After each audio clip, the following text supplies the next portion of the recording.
সালমান ফার্সি রহমতুল্লাহ আলাইহি বলেন, তিন ব্যক্তির অবস্থা দেখে আমি এতই আশ্চর্যান্বিত হয়েছি যে আমার হাসি চলে এসেছে।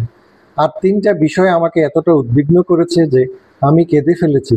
যে তিন ব্যক্তির কাজে আমি আশ্চর্য হয়েছি তারা হলো, এক, দুনিয়া নিয়ে যে চিন্তায় বিভোর, ওদিকে মৃত্যু তাকে খুঁজছে। দুই, যে গাফিল হয়ে আছে অথচ মৃত্যু তার থেকে গাফিল নয়। তিন, হাস্যোজ্জ্বল ব্যক্তি, সে হাসছে অথচ সে জানে না আল্লাহ তার উপর সন্তুষ্ট না অসন্তুষ্ট।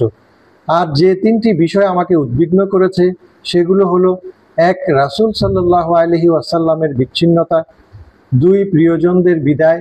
তিন, এমন অবস্থায় আল্লাহর সামনে দণ্ডায়মান হওয়া যখন আমি জানি না যে আমার ব্যাপারে কি জান্নাতের ফয়সালা হবে না জাহান্নামের। হারিম বিন হাইয়ান রহমতুল্লাহ আলাইহিকে বলা হলো, আমাকে ওসিয়ত করুন। তিনি বললেন, নসিহত করার মতো কিছু আমার নেই, তবে তোমাকে সূরা নামলের শেষাংশের নসিহত করছি। সূরা নামলের শেষের কয়েকটি আয়াত হলো, যে কেউ সৎকর্ম নিয়ে আসবে সে উৎকৃষ্টতর প্রতিদান পাবে এবং সেদিন তারা নিরাপদ থাকবে গুরুতর অস্থিরতা থেকে। আর যে মন্দ কাজ নিয়ে আসবে তাকে অধোমুখে আগুনে নিক্ষেপ করা হবে। তোমরা যা করছিলে তারই প্রতিফল তোমরা পাবে।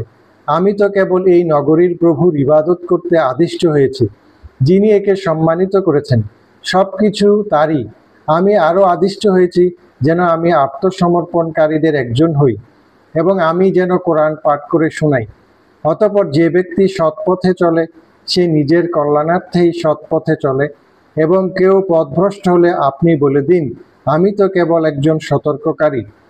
আরও বলুন, সমস্ত প্রশংসা আল্লাহর, অচিরেই তিনি তার নিদর্শনসমূহ তোমাদের দেখাবেন, তখন তোমরা তা চিনতে পারবে এবং তোমরা যা করো সে সম্পর্কে আপনার পালনকর্তা গাফিল নন।